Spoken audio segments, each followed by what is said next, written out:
नमस्ते। आजको यो विश्लेषणमा सबैलाई स्वागत छ। बजारको पछिल्लो अवस्था हेर्दा लगानीकर्ताहरूको मनमा एउटै कुरा खेलिरहेको छ। अब बजार कता जान्छ? आउनुहोस् यसको जवाफ खोज्ने प्रयास गरौं। ल अब सिधै कुरामा जाउँ। बजारमा यति धेरै उतार चढाव देखियो होइन त? अब प्रश्न यही हो, यहाँबाट बजार कता जान्छ? यो प्रश्नको जवाफ खोज्न हामी यो विश्लेषणलाई 5 भागमा हेर्नेछौँ। हामी साप्ताहिक अवस्थाबाट सुरु गर्छौं, त्यसपछि हेर्छौं महत्त्वपूर्ण तहहरू, स्मार्ट मनी कता गइरहेको छ, विभिन्न सेक्टरको अवस्था के छ र अन्तमा अबको रणनीति के बनाउने भनेर छलफल गर्नेछौँ। ल सुरु गरौँ पहिलो खण्डबाट। साप्ताहिक बजारको अवस्था। गएको हप्ता निफ्टी समग्रमा 3.6% बढ्यो। अब यो हेर्दा त खुसी लाग्ने कुरा हो, हरियो देखियो, तर यो वृद्धिको पछाडि एउटा निकै महत्त्वपूर्ण प्राविधिक कुरा लुकेको छ। हो, महत्त्वपूर्ण कुरा के हो भने बजार किन र कहाँ रोकियो?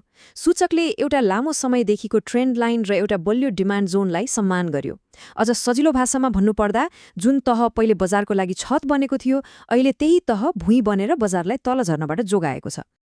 अब लागौं ती विशेष अङ्कहरूतिर जसले आउने हप्ताको बजारको दिशा निर्धारण गर्न सक्छन्। सबैभन्दा पहिलो र सबैभन्दा महत्त्वपूर्ण अङ्क हो 2580। यो एउटा बलियो प्राविधिक टेवा हो। जबसम्म बजार यो स्तरभन्दा माथि रहन्छ, प्राविधिक रूपमा अवस्थालाई सुरक्षित मान्न सकिन्छ। दोस्रो अङ्क हो 2600। यो चाहिँ एउटा मनोवैज्ञानिक स्तर हो। मतलब यदि बजार योभन्दा तल झर्यो भने लगानीकर्ताको मनमा डर पैदा हुन सक्छ र यसले अलि बढी चनाखो हुनुपर्ने संकेत गर्छ। यो दुईवटा अङ्कले आउने हप्ताको लागि एउटा एकदमै सरल र स्पष्ट रणनीति बनाउन मद्दत गर्छ।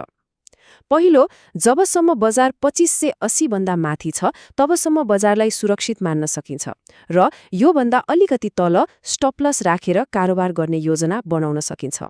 तर दोस्रो, यदि बजार 2580 भन्दा तल झर्छ भने त्यो नकारात्मक संकेत हो। अब अलिकति जासुसी गरौँ है त। बजारका ठूला खेलाडीहरू जसलाई स्मार्ट मनी भनिन्छ, उनीहरूको पैसा चाहिँ कता गइरहेको छ त? आउनुहोस् हेरौँ। यो तालिकामा हेर्दा कारोबार रकमको हिसाबले यो हप्ता जलविद्युत क्षेत्र सबैभन्दा अगाडि देखिन्छ। त्यसपछि उत्पादन तथा प्रशोधन र वाणिज्य ब्याङ्कहरू छन्। यसले हामीलाई कहाँ धेरै एक्सन भइरहेको छ भन्ने स्पष्ट चित्र दिन्छ। यहाँ एउटा एकदमै शक्तिशाली तरिकाबारे बताइएको छ। त्यो हो गएको हप्ता र यो हप्ताको टप गेनर्स र टप टर्नओभर भएका स्टकहरूको सूचीलाई दाँच्ने। यदि कुनै स्टक दुवै हप्ताको सूचीमा पर्छ भने त्यसमा ठूला खेलाडीहरूको निरन्तर चासो छ भन्ने बुझ्न सकिन्छ। ल अब त्यही आधारमा फटाफट केही प्रमुख क्षेत्रहरूको प्राविधिक अवस्था कस्तो छ त्यो हेरिहालौँ। धेरै क्षेत्रहरू अहिले निकै रोचक मोडमा छन्। जस्तै फाइनान्स सेक्टर एउटा ट्रायङ्गुलर प्याटर्नमा छ, ब्रेकआउटको पर्खाइमा। जलविद्युतले हालैको ब्रेकआउटलाई फेरि परीक्षण गरिरहेको छ। लघुवित्तले पनि ब्रेकआउटलाई परीक्षण गर्दै हायर लो बनाइरहेको छ, जुन सकारात्मक संकेत हो। र ब्याङ्किङ क्षेत्रमा पनि राम्रो शक्ति देखिँदैछ। तर सबैतिर हरियो मात्रै छैन। केही क्षेत्रमा चाहिँ सावधानी अपनाउनु पर्ने देखिन्छ। जस्तै जीवन बीमामा अघिल्लो तेजीको बेला देखिएको भोल्युम अहिले सुकेको छ। यसको मतलब सुरुमा प्रवेश गर्नेहरूले नाफा बुक गरिसकेको हुन सक्छन्। त्यस्तै होटेल क्षेत्रले प्रतिरोधको सामना गरिरहेको छ। ल यति सबै विश्लेषणपछि अब सबैभन्दा महत्त्वपूर्ण प्रश्नमा आउँ। अबको रणनीति के त? संकेतहरू भन्दा पनि महत्त्वपूर्ण नियम के हो? स्रोतले एउटा ठूलो जोखिमबारे सचेत गराएको छ, जसलाई फल्स ब्रेकआउट भनिन्छ। यस्तो साइडवेज चलेको बजारमा के हुन्छ भने मूल्यले कुनै महत्त्वपूर्ण तह तोडे जस्तो देखिन्छ। लगानीकर्ताहरू खरिद गर्न हतारिन्छन्, तर तुरन्तै मूल्य फेरि तल झर्छ। यसले धेरैलाई पासोमा पार्न सक्छ। र यही कुराले हामीलाई यो पूरै विश्लेषणको सबैभन्दा महत्त्वपूर्ण निचोडमा पुर्याउँछ। यो भनाइले सबै कुरा प्रष्ट पार्छ।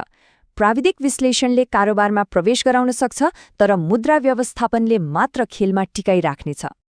त्यसैले नम्बर 1 नियम हो मुद्रा व्यवस्थापन। हरेक संकेतमा आँखा चिम्लेर खरिद नगर्ने, धेरै कारोबार नगर्ने र आफ्नो जोखिम योजनालाई सबैभन्दा माथि राख्ने। यही नै अन्तिम रणनीति हो। यसले हामीलाई एउटा अन्तिम सोचमा छोडिदिन्छ। यस्तो मिश्रित संकेतहरूले भरिएको बजारमा रणनीति अर्को ठूलो चालको भविष्यवाणी गर्नमा केन्द्रित हुनुपर्छ कि आफ्नो पुँजी जोगाउनमा? आउने हप्ताको लागि यो एउटा महत्त्वपूर्ण प्रश्न हो।